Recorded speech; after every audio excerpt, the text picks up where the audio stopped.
Hi everyone, my name is Maya and I'm the CEO and co-founder of Find Me Cure, a company dedicated to bringing research closer to patients. One of my main scope within the last couple of years is working on feasibility by creating like platform called Trial Hub, which is a data cloud supporting decision making within feasibility and patient recruitment. My passion is definitely decentralized clinical trials. And that's one of the reasons why I'm here today with my friends Raymond, Eddie, and Daniel. We actually had several conversations prior to having and recording this discussion, and we united ourselves because we saw that last year, 2019, brought a lot of dynamics in the clinical research space, especially on the topic of decentralized clinical trials. It brought really a lot of uncertainty, and mainly when it comes to research sites and how their future would look like. And we decided to unite our efforts, to unite our know-how, and come together and record this discussion so that we can really share our insights, our know-how, and our opinions with the entire community. And before giving the word to my friends to present themselves, I want to clarify a few things. First, when we speak about decentralized clinical trials, we actually cover the whole range, fully virtual, half virtual, hybrid. Basically, we know that the majority of clinical trials will be a combination between virtual elements and also at site visits. So this is very key. When we speak about DCT, it's mainly these hybrid trials that I'm now mentioning. And the second thing I wanted to clarify is that what we're sharing with you is basically coming from our experience, from what we know, from our perspectives. So feel free to disagree with our perspective and actually challenge us with your questions. We did our homework, I have to say. When we announced that we are going to record this discussion, we did ask for some questions. So a lot of the questions we are going to cover today are actually thanks to you coming back to us with your questions, and we appreciate that. Throughout the discussion, we will cover 8 main topics, all related to sites, the centralized clinical trials, and all the hypotheses over there. So, with that being said, Edie, the floor is yours, the next lady in the room. Thank you so much, Maya. Such a great layout for such a great event that we're doing today. So excited to be here. I'm Edie Edens from First Class Solutions, and I act as their senior research compliance consultant. I have the unique pleasure to work with all these wonderful folks in the room today. And as Maya said, we've been preparing a really great talk, including some of your wonderful questions. I want to start off with letting Daniel and Raymond introduce themselves as well, and then I'll circle back and start the scope and the first topic. Thank you, Edie. I'm excited to be here. Hi, everyone. My name is Daniel. I'm the Chief Operating Officer at Macro Trials, where we are changing the culture of clinical research one trial at a time, and I'm excited to share the floor with these experts here, and I look forward to the stimulating conversation we're getting ready to kick off in. Thanks. My name is Raymond Omisu. I'm co-founder and CEO of Clinical Research IO, or CREO. We are a very site-friendly, site-oriented clinical research system that allows sites to collect data electronically, called eSource, file their regulatory binders electronically, that's called e-regulatory, and manage all the back office operations such as scheduling and finance and recruiting, that's called CTMS. I look forward to this discussion because this is very pertinent to a lot of our clients. Yeah, thanks, guys. And we really wanted to bring folks from different spaces in clinical trial, the clinical trial industry, so that we can have different conversations. We absolutely mean it when we say challenge each other. You're going to see us challenge each other as we get started here. So as Maya was bringing us home with scope, when we're forming this talk and we pick these 8 topics, just to sort of paint the page, set the roadmap here, what we've done is we've really thought about it from the perspective of 3 trial types, if you will, as we progress the 2020 difficult year landscape that it was. One is you have very, very traditional clinical trial setup, all site-centric in terms of having the patient come to a site, right? These were not utilizing hardly any remote modalities or opportunities before 2020, and may or may not have been able to pivot using certain modalities to keep certain trials open, or may have had to pause a lot of their trials, right? The second setting we also considered and thought of in terms of, again, you, the audience, and who we're talking about and tips that we're giving, is the hybrid of, and when I say that, I want to be careful, of individuals who pre-2020 were dipping their toe in the decentralized waters, right? Were exploring what I would call remote modalities, but definitely not to the extent that 2020 then pushed them to adopt or forced them to adopt. And then your third category is individuals who pre-2020, pre-COVID were truly paving the decentralized path. Maybe they weren't there, maybe they weren't 100% virtual. Like we said, that's actually a bit uncommon to be 100% virtual, but they were already there, right? 2020 was not the catalyst. It was merely a time for them to onboard and refine what they were already doing, right? So we were trying to think of those three buckets across this space. And the first topic that we came across was remote feasibility, right? As we're discussing it in this current environment. So Maya and Daniel and Raymond are going to talk here, and I'm going to help moderate the discussion. But to kick it off, I wanted Maya to really paint the scene here because she's authored a really great, if you haven't checked it out, 2-part piece just this last April in 2020 about data sources and feasibility assessment. And she did some very deep work to pull those pieces together. And so I'm really wondering, as you research this process so thoroughly and talk to so many stakeholders, what did you learn as it related to both kind of what we're calling that new reality, that new post-2020, as well as, frankly, what was the optimization that was needed there anyway, right? Like that COVID had nothing to do with, it was always there. So Maya, you want to speak a little?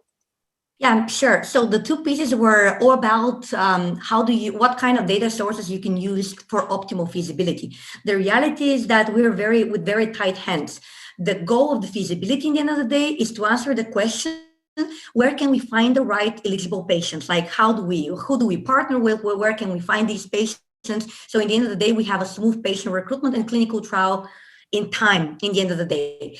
But data sources are quite limited and also tricky to be used in a way, and also very inconsistent when it comes to geographical coverage. So what you would imagine that you will have in the States, it's completely different, let's say in other countries like Germany, in the UK, in Spain, and I'm not even mentioning like some other countries in the APAC region in Latin America. So that was kind of like the big challenge prior to COVID.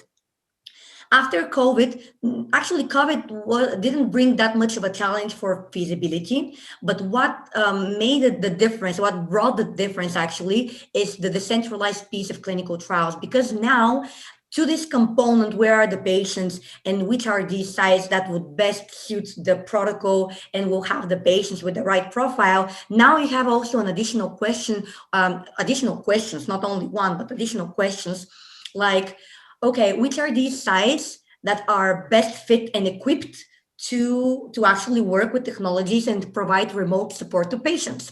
How do we actually attract these patients that are not just 100 miles, which is kind of like the maximum distance that you can have for attracting patients close to the site? So it's around 100 miles. So how do we get these sites outside of this 100 miles range? And which are these sites that are better equipped and better positioned? And we call them the champions, basically. So identifying these. But then on the other side, there are also questions like, that's mainly about multinational clinical trials. That's where they mainly struggle. And like today, that's the main question. How do we know that if we go to outside of the States, because the States, like it's pretty well equipped already with technologies, and regulations are a little bit more steady when it comes to decentralized clinical trials, and we'll speak about regulations in a bit. But if you go outside of the States, then it's like, how can I be sure that I can deploy my technology there? Is that existing? Are there enough vendors? Like, which are these vendors that I can rely on? And it's not about just technology. Here we also speak about remote services like nursing solutions, like delivery to drugs, cultural differences. So all of these things brought additional complexity because of the centralized clinical trials. So it's more like having almost an even broader, the push in 2020 is that you now almost have a broader assessment scope than you did before to see, can you do these DCTs? Yes, it's just a little bit different. Mm-hmm. I'm pretty confident and very positive that we'll get there. Mm-hmm. It's just that at the moment, it all comes from the fact that we don't have such a big experience with the centralized clinical trials.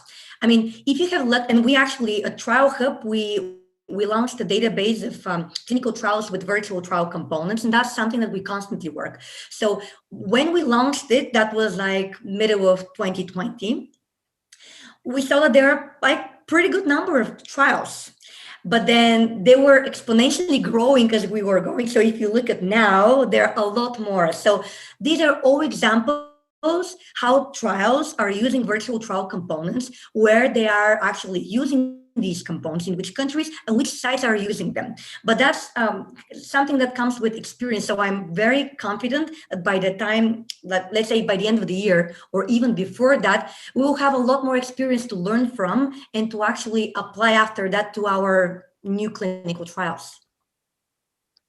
I'm curious. Oh, go ahead, Raymond. Sorry, go ahead. Well, I was going to say I've talked to some sites who are being very proactive, trying to develop these operational capabilities. So to your point, Maya, that sounds like a different question set. I actually think, Dan, you've been doing that at your site, trying to get out ahead of the curve. Is that something that you found? How have you found that experience? Well, I think that there's this cookie cutter mentality when it comes down to site feasibility with your questionnaire that sponsors deliver either directly and they deploy it to the sites or via the CRO.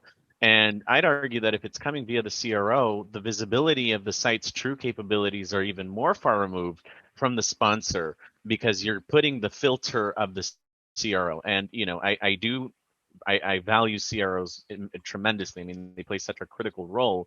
But I do feel that as we talk about decentralized clinical trial operations, one of the things that I would argue and I would challenge the industry is it's not so much about the technical capabilities per se, as much as it is the attitude and culture of the site, and how do you adequately capture that in a site feasibility questionnaire. You know, there's a post that I saw, Simon Sinek, that said, when you hire people, don't hire for skills, hire for attitude. And I think that it's the same mentality and approach that should be applied with site selection, because you may have a site that doesn't have all of the technology, all of the, you know, expensive art hanging on the wall and the marble flooring, and is not shiny by any means, but maybe you have a team of very resilient folks, people with a lot of grit, people with a lot of creativity, and people who can engage with the regulators to say, we want to do something that's really innovative, but we don't know how to do it, and we're not afraid to say that we don't know how to do it. And rather than being, you know, a yes, no checkbox that then excludes a site from participating, we really need to reimagine how we're doing that selection process to begin with. Yeah, Daniel, I fully agree with you, and I wanted to add something here. So actually, not fully agree with you. Part of it I agree, and part I'm not. So I'll tell you why. So first of all, absolutely agree that the feasibility questionnaires at the moment are not amended towards understanding the equipment of these people. And you're right, it's not about technology. It's about their willingness to change and try something new out. And actually, there is a way to identify like a side way, but if these sites have been equipped with, let's say, new types of CTMSs, new types of softwares to optimize their operations internally, that's a good sign that they're open to optimize their operations and technology. So knowing, are they already using some kind of vendors, it's good enough. The other point I wanted to bring is, again, this is my agreement here, actually, that there might be way more prepared than we think. I remember 2 years ago, or even more, I won't tell the name of the sponsor, but it's a pretty like big pharma. They decided to experiment in the decentralized clinical trial space way before COVID. And they had a partnership with a big Australian clinical research site. And they were experimenting how this remote support and virtual actually visit would look like. And basically the site was using one of the normal softwares that we nowadays for virtual conferencing. And knowing that these sites, or in Europe, sometimes these are also like the hospitals in a way, that they're already using telehealth solutions. Even outside of the clinical trials concept, it's a good sign that they are already prepared to do something about it. And actually, they might be even more prepared than we even think. Yeah, no, I really like that. I was actually going to ask my question, and Raymond, you got to it, but I wanted to dive even a little bit deeper with Daniel is, have you noticed any difference in any feasibility assessments that you've experienced? Have you actually seen a change in what you were asked or what technology you were willing or comfortable to use, that signals to you that there's at least an acknowledgement from that sponsor or CRO side that, we need to expand our scope. Or like Maya said, we need to take note of, okay, you're using some telehealth modalities, noted, right? Like that's an extra piece of the feasibility. Or has it stayed pretty consistent? Is that for Raymond or me? That's for you. Oh. Or Raymond. That's I don't for fill in anyone. the feasibility questionnaires. I was gonna say that's everyone, but I'm guessing Daniel fills out the most questionnaires amongst us.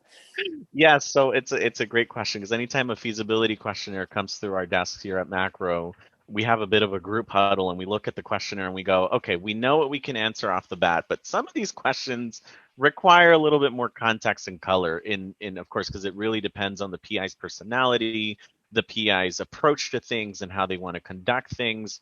I'll tell you, one of the things that I have noticed almost immediately, first question that's coming up is, can your site accommodate remote monitoring? It's one of the almost like the first questions in the COVID era is, can your site accommodate for remote monitoring? The second question that I get asked in feasibility is, what contingencies does the site have in the event of a shutdown? And then the third question that I have as well that comes up in the feasibility questionnaire is, are you allowing, if on-site monitoring is required, what type of policies do you have in place to facilitate that? Because there are certain elements of the monitoring process that is still taking some time to iron out all the kinks, and so there's some degree of on-site monitoring. As an aside, I always talk to the monitors on the study and I say offline, are you comfortable getting on that plane? Do you want to do this? Because my approach to how I do clinical trials is how do we best leverage the emotional intelligence of folks and really leverage on how to motivate and just bolster everybody's work, right? So if the monitor feels pushed to do on-site remote monitoring and they're not comfortable, and I get any kind of that signaling, that I have no problem signaling to the sponsor, the CRO, that as an institution, we will push back, right? We will not facilitate on-site remote monitoring. And what I've seen is that tends to strengthen the relationship immensely with our monitor and on-site study coordinator. And guess what? The outcomes are the exact same. So sometimes we need to just do a little bit of a ebb and flow and a push and read between the lines there. In the site feasibility questionnaire process, I tend to want to look thoroughly in between those line items of those questionnaires for those signals as well. Well, and I think that's a great segue to one of the questions we received from our great audience in advance that talked about, so as we're talking through these different angles and these different pivots, what is key for the sponsors to understand as they negotiate a site budget as a part of the feasibility when some type of decentralized trial is on the table, right? And they're assessing all of this. What, bird's eye view, what do we want the sponsor to know? What do they need to be thinking that they may not? Yeah, I mean, I think I don't know if the sponsors have fully thought it through, but I think the site should feel empowered to request reimbursement for services that add value to the sponsor. So our a lot of our clients try to pass through the cost of our technology, and I can sort of understand why a sponsor would say, okay, that's your operating cost. But if a site is saying, okay, I'm going to upload our documents so to facilitate monitoring, and I'm going to enable 24/7 on-demand monitoring, which by the way means that we're subject to queries at different times. It's harder for us to plan, so it has an operational impact on us, and therefore the cost to us to deliver this value to you is X, and here are the components of it. I think that's a very legitimate ask from the site perspective, and I think sponsors should consider that. On the flip side, I think sponsors should maybe look at their monitoring budgets and make sure there's some variability built in there, because I've heard stories where the CRO's monitoring budget, inclusive of travel, has already been fixed. Well, okay, why would you in this day and age have a fixed travel budget? That doesn't make any sense. I would have the travel component be variable, because guess what? If the site is going to say, I can deliver the work to you, you can save the cost of delivering a human to our site. As a sponsor, I'd be very happy to say, okay, my travel budget goes down, my site budget goes up. It doesn't matter. I'm within the overall budget. I don't care who delivers the value, but either way, I realize that's the cost of doing business. So maybe not lock themselves too rigidly into a cost structure that prevents them from being flexible as conditions arise. Yes, we weren't kidding. Kool-Aid and Spoon via our LinkedIn post about stirring up some controversial topics. But here's one big one that anytime I see it come across, I have to take a deep breath, walk away, and come back and strategize the approach there. Fair market value. Okay. Mm. Um, big button for me because guess what? The market wasn't fair to begin with. Well, let's just start there. Okay. The market wasn't fair to begin with. Then you introduce COVID-19 and you're really exploiting the great differences of saying, you cannot remunerate a trial, a high performing trial that has all of the bells and whistles and the technologies and the CTMS and the capabilities and the talent. Let me focus on the talent with a site in another state that is underperforming, that's overworked, that's overstressed, that is not supporting their coordinators, that has a staff turnover rate of less than a year. You cannot put those on the same plane and say to a site owner or a site director, you cannot look them really straight in the eye and say, well, our investigator database said that you're beyond the top tier of that fair market value, and so we're gonna reject that cost.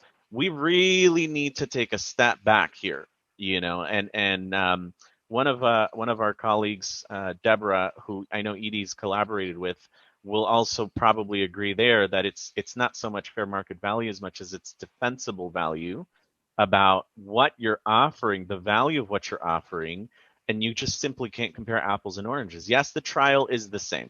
Yes, the protocol is the same. Yes, the goals are the same. But the way in which you're going to deliver that and the efficiency in which you're going to do that and the technology and the robustness of the regulatory compliance that sites can deliver need to be baked into those costs. And the question was, what should sponsors be thinking of, right, Edie? Because I want to be mindful of Yeah, being as pointed here. far as budgets, like what do we want sponsors to know when they're looking at site budgets for that decentralized trial, with all the different Yeah, modalities? and I think maybe really asking themselves, what is it that we're going to value, and how much value, what's the value proposition of sites delivering that? And I think we need to back off of, and I think that maybe these databases of investigator payments should be helpful in indicating a general direction with site budgets, but they shouldn't be the barometer. They shouldn't be the actual measure by which all sites are expected to measure and abide by, because truly, I have a very hard time with fair market value, as you can see. It's a hot button for me. Yeah, That's, I can actually say something else like here, just like really quickly. I was like, First, yeah, I know we're trying to move to the next topic. Go ahead, Maya. uh, the thing is that a lot of the elements that were already overwhelming sites prior to COVID and prior to the centralized clinical trials were already there. I remember the post of the Society of Clinical Research sites explaining that sites are like kind of like deciding not to go and like not like after the first clinical trial 50% or even more decide to no longer do any clinical trials. That's a big percentage. And you ask why? Well, because they just like fail with earning money, and actually not just earning like making revenue, but actually like be like even, right? So I think that it shouldn't be about putting more cost on the sponsor, trying to balance the cost. But I agree with Daniel, it's about the value that you're getting in the end of the day. If it's a better clinical trial, if it's a quicker patient recruitment, if it's better data, then that's what the sponsor actually need. Thank you guys so much. This is such an important topic. I know, I had one other question on the agenda about just selfishly, because I'm regulatory and I'm compliance, I always want to ask, and this is a simple one because I know we're running out of time here for this topic, but I didn't know how much, given that I know I assist sites, but I'm not fully in-house at the site level. Was the guidance and flexibility, whether it's EMA, whether it's FDA, did that have an impact, right? And I know we're going to discuss the actual guidance and the actual compliance in a later section, but I mean it more as did you feel like you had support as you navigated some of these changed feasibility environments by your regulatory agencies? Did you feel like you didn't, or did you frankly feel like it didn't matter, right? Like it's an irrelevant point here? I personally think that all the amendments that the regulatory bodies did were definitely not towards feasibility and the planning of clinical trials. It was mainly to do how do we ensure the safety of patients that are within clinical trials during the pandemic times. And kind of like a lot of these elements, we can see the long-term effect, obviously, even after the pandemic. So I don't really see, and maybe I'm wrong, but from No, what I I agree, and that's kind of why I asked it. Honestly, it's an interesting area that is so incredibly, to me, vital to the long-term compliance and conduct of research that goes on, and it has so much to do with kickstarting the process that we're going to walk through today. And yet we don't have a lot of regulatory flex in it or holding. And so I always wonder if that's a benefit, if that actually gives you more flexibility, or if it would help, right, to have a little bit more regulatory there. Another topic, another day. Yeah, I personally felt that it was a pinch performative in terms of, oh my God, we're under a lot of pressure. Sites need something. You're the FDA. These are the regulators. Let's issue something. And the issuance of it was the part that felt a little performative, because when you do a deep dive, you're left walking away and going, okay, well, how do we operationalize this? That's when folks like myself get with Edie and say, we need to button this up and actually SOPify it, and figure out how we're actually going to do it. Yeah. And that's what I find too. That's totally what I find. Well, thanks, guys. This is a great topic. I know we're going to move on and let Raymond talk about our next topic now.